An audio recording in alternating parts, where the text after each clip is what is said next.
It's not in the mark scheme. Does that mean students are awarded a mark? Yes.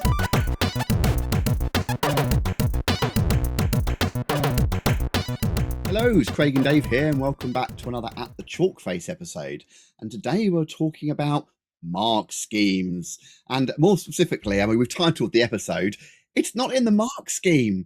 It's like, yeah, there you are, you're doing a mock with your students, and now you're marking it together, you've swapped papers. It's like, oh, I've got this. Well, it's not in the mark scheme. Is it worth a mark? Well, the answer might be slightly more nuanced than you think. And do not feel bad about this as a teacher if you come away from this thinking, oh, blimey, that's not how I've been doing it. It wasn't how I did it at the start.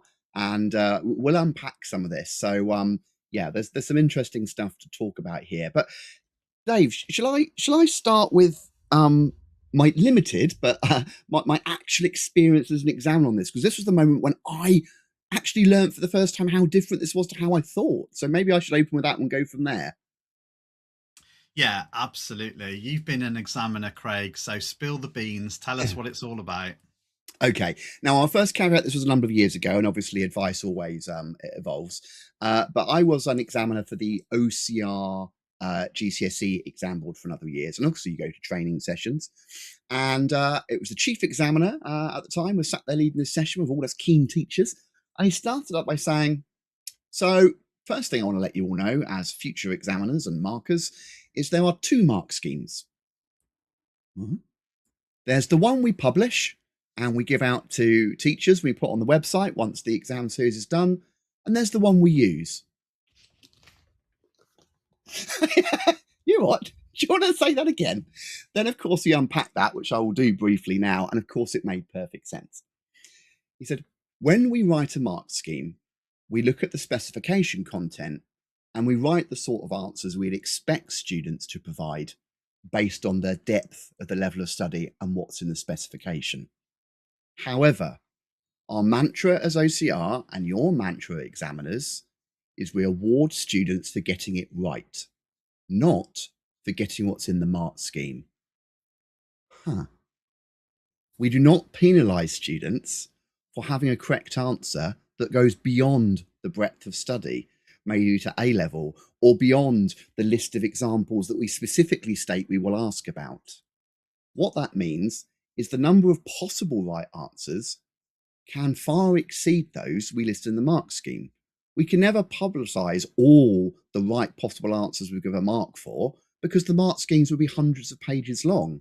And even the mark scheme you'll get as an examiner won't list every possible answer. You might come across something a bit left of field, a bit nuanced. You've got a super keen student, and you'll be there going, oh, that's where you need to escalate it to your team leader. This is all a long way of saying that before then, I was probably being too strict with my students. While it's not in the mark scheme, you won't get the mark. Now, I don't know what the rules are for AQA and Excel, but I have a funny feeling they are very broadly similar. Yeah, they We definitely want are. to be crediting students for correct answers. We don't want to penalise them because they gave a correct answer beyond the spec that wasn't in the mark scheme.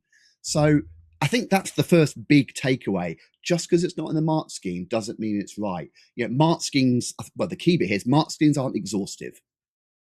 Yeah, it's worth saying though that the mark schemes aren't just cobbled together, right? No, I mean, what happens is a sort of going to use the word rough here, but a rough mark scheme is created for the question with what the examiner, the person that wrote the question, maybe thinks would be appropriate answers given the depth and breadth of the level of study, as you've already yeah, said, Craig. And after that, then there's a meeting where people sort of get together and sort of thrash out some of these possible answers in order to expand the mark scheme a little bit and try and capture the range of possible answers that students can give, because you don't really want to be in a situation where there is actually an obvious answer to a question, but the examiner who wrote the question didn't think about that at the time, and then it didn't make it into the mark scheme. So it's worth saying that the mark schemes do contain the breadth of answers that you would anticipate of students course. using. So I definitely wouldn't be advising the students to deliberately find an edge case to No. deliberately find something that is a bit obscure, that is factually correct, but you're not going to find it unless you do some deep research. It's not worth it. Teach what's in the mark scheme, because examiners know that these mark schemes are in the public domain. And so, in a way, it can very much focus your teaching if you're a little bit unsure on, well, what are the actual things that I should be teaching in this section of the specification? Yes, there are delivery guides and other bits and pieces of support material out there, but the mark schemes are a great way of focusing your teaching and thinking, right, these are the important things that I should teach here. So it is good for that. So I wouldn't be advising the students to be deliberately looking for something that's factually correct just to kind of argue the point, because it's worth saying, Craig, that examiners are just ordinary teachers. At the end of the day, Yeah. let me tell you some truth, if there's members of the public watching this. The truth is, examiners are just teachers that want to earn some extra money for the summer holiday. That is the truth of it, okay? And no teacher has the monopoly of knowledge. They won't know everything about every discipline of computer science. And it definitely is the case that they will be using the mark scheme as the guide. And if a student writes an answer that might be factually correct, but is a little bit odd, they do risk getting that marked wrong, Yeah. and that could potentially affect their grade. And that's why there's an appeals process, and that's why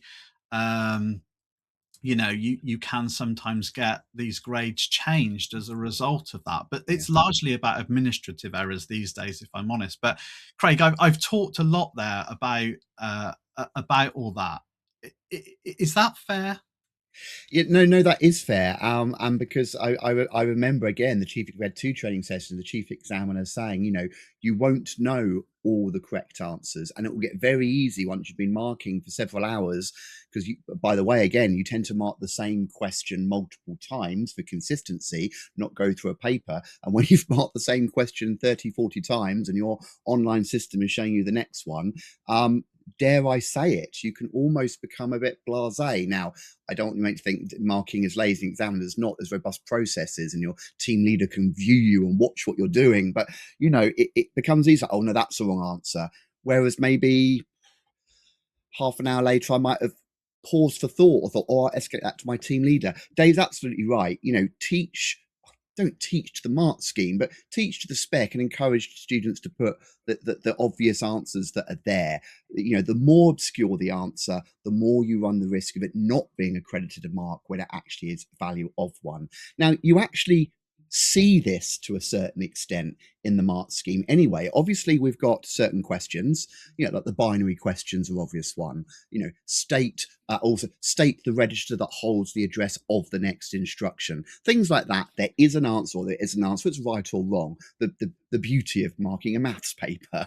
But unfortunately, Except, go on. Since you've mentioned register, I have to take a pause there. Go on, right? Dave. Interrupt Well, me. you know where I'm going. Here's a specific example, right? Yeah. So if the question was state the name of the register that holds data coming from the memory to the processor, one mark. Right. In the OCR specification, you would anticipate the students writing the memory data register, the MDR. Oh, and by the way, I would write memory data register, not just MDR. You probably get away with MDR, but and if you can't remember it as the memory data register, but you can remember it's MDR, then write MDR, right? Anyway, I've gone down a sidetrack here. The point I'm trying to make is, it might only say memory data register in the mark scheme because that's what it says in the specification. However, with that example, if you said memory buffer register, it is definitely worth a mark. Yeah, 100%. And just to emphasize that point, in the OCR spec, it is called the memory data register. In the AQA spec, it's called the memory buffer register. And that's probably the only mark in each of those mark schemes. but both are interchangeable, both are equally valid, and both you work a mark. But I would encourage students to put the one in the mark scheme. But where I was going before Dave rudely interrupted me, which he so often does, um, we see this in the mark scheme in questions where they ask you to code, and they will actually write it. They'll say, "Oh well, here's an example of the pseudocode which we expect them to write for this sort or this algorithm," and it will say, "But accept other options which meet these points."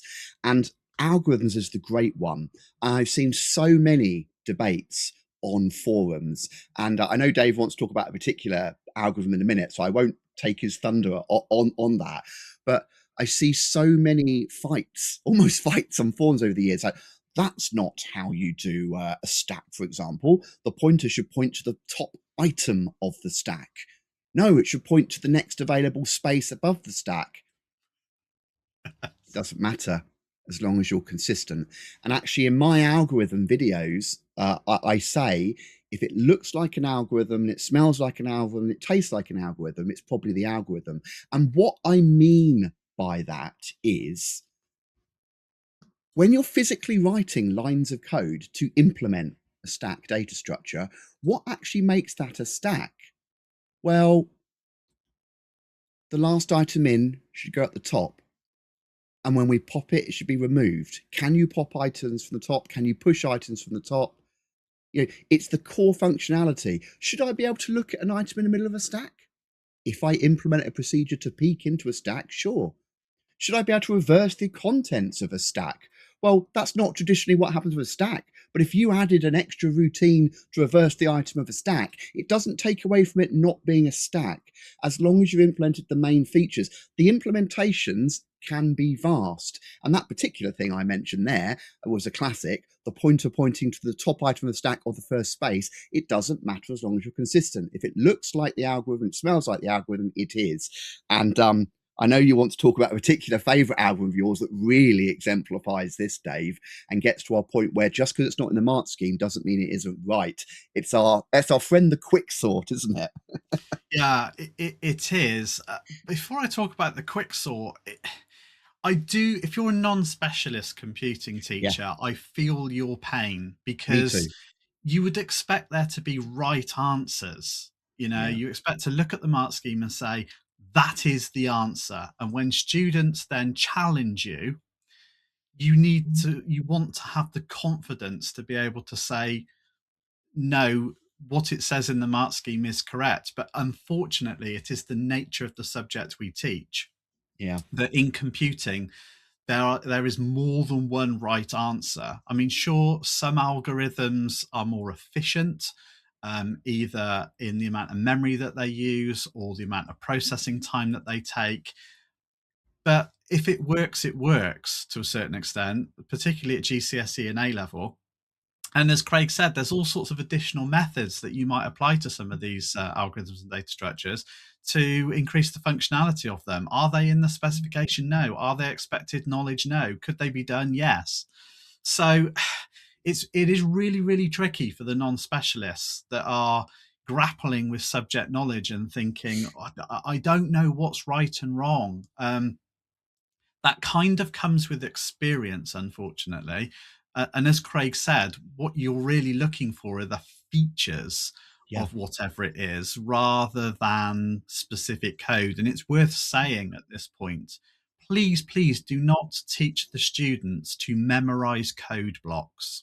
Yeah. For example, you know, if they are asked for the code for a bubble sort, for example, don't memorize the code, memorize the procedure. What actually happens? What are the steps? What does a bubble sort do? How Yeah, does it kind what is of the work? essence? What is the essence of that Essence of algorithm? it. What are the key features that make that algorithm? That is much, because there'll be the things in the mark scheme that they say, do they have a line of code that does this? Do they have a line of, I'm making these up now. Do I have a line of code that finds a pivot, increments a pointer, does this? And they're the key features that make that algorithm that algorithm. And then they'll Yeah, say, and here's one example of how that might be implemented. So come on then, yeah. tell us about your favourite algorithm, your quicksort, and good old, is it Tony Hoare? Is that? Tony Hawk, and we've got sad news. I mean, you may have Oh, heard this already, but unfortunately, Tony Hawk has sadly passed away peacefully, and he was the inventor of the quicksort, and not just the quicksort. I mean, he has given so much to the field of computing that I'm not doing him any justice, but yeah, Professor Sir Charles Hoare, known as Tony because one of his middle names was Anthony, he's unfortunately no longer with us. But that's really what kind of made me think about doing this episode, because I wanted to acknowledge and reflect the contribution that Tony has made to our subject in a respectful way, but also in a way that sort of resonates with some of the problems that teachers and students are facing in the classroom today at the same time. So, hopefully this is a way that we can sort of show our respect to Tony. But anyway, the quicksort, yes. So Tony invented the quicksort, and there's a few stories around sort of how that came about and how he was challenged to write a shell sort by his boss and said, well, I've got a better way of doing that. And he won a sixpence as a result of proving that the quicksort is the best sorting algorithm.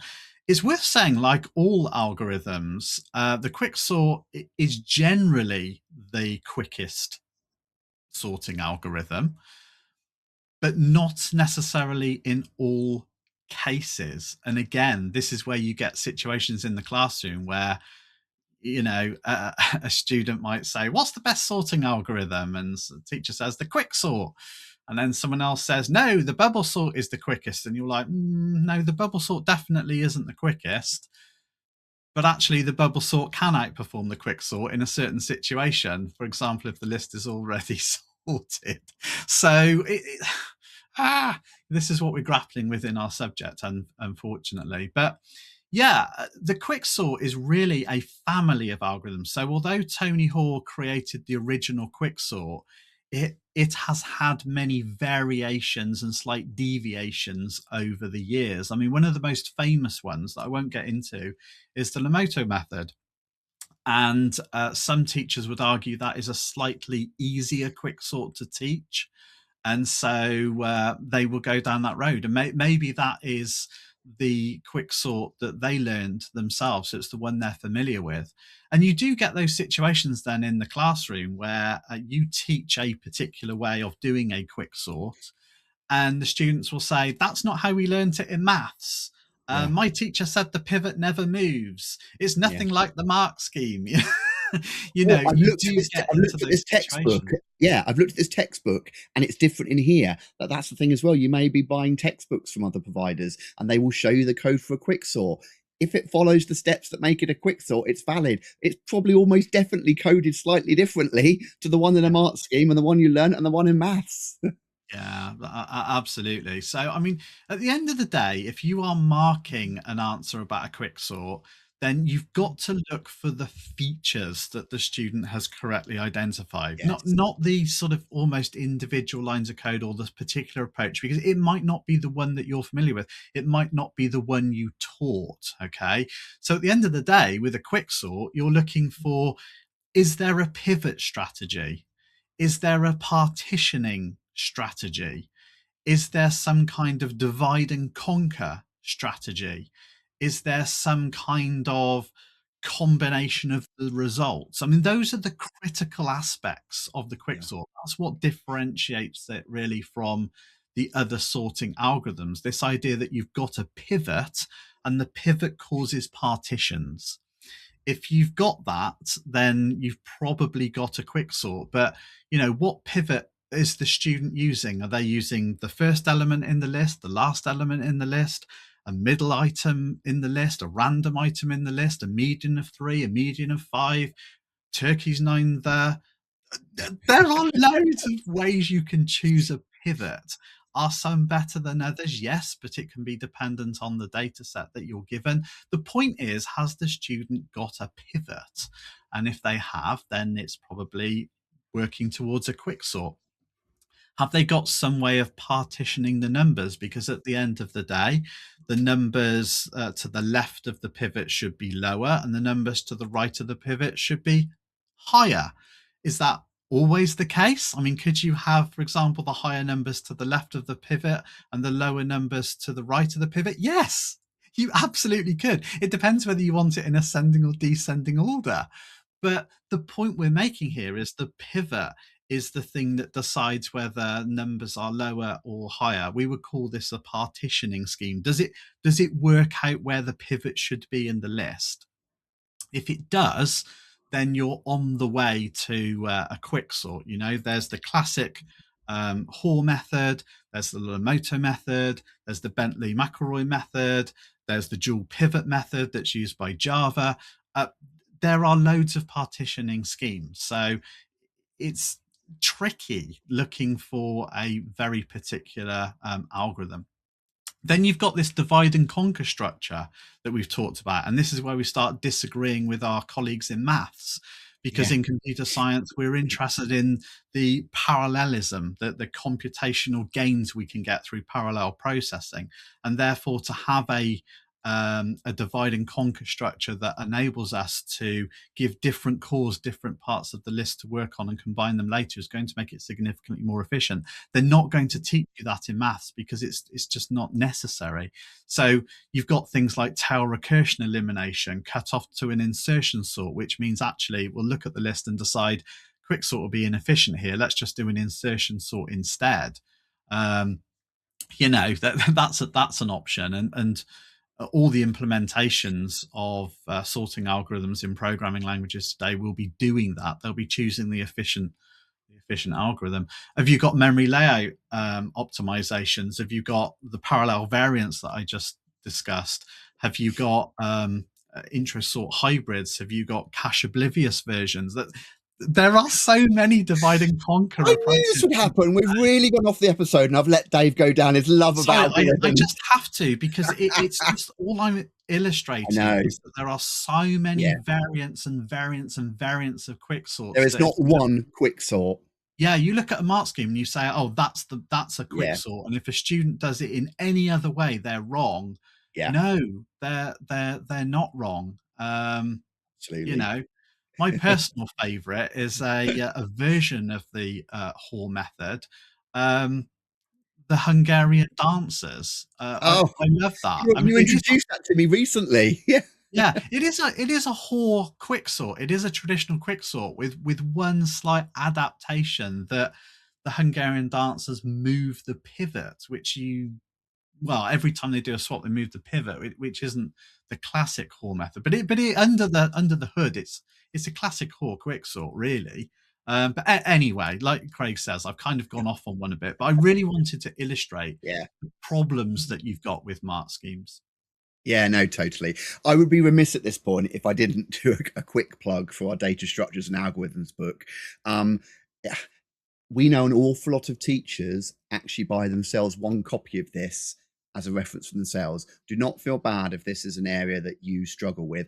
I struggled with it for a very long time.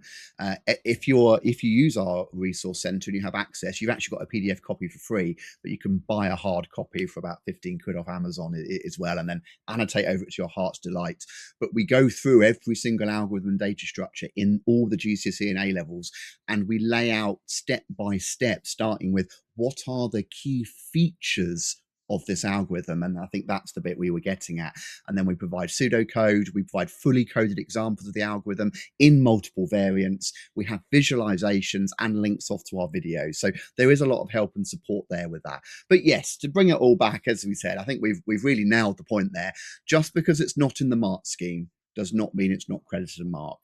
We shouldn't be encouraging our students to deliberately go off piece and be as avant-garde as they like to show how clever they are. While we can reward them in the classroom for that, they are in danger of not being awarded a mark that they should do. So, tell them to go for the safe mark if they can remember. But yes, it's not quite as simple as if it's not in the mark scheme, you don't get a mark. Any closing comments from you, Dave, before we leave it there? No, I think that's it. Sorry, non-specialists. I feel for you, but it's the nature of the beast. Perfect. Well, thank you very much, everyone, and we'll see you hopefully next week for another At the Chalkface. Bye bye for now.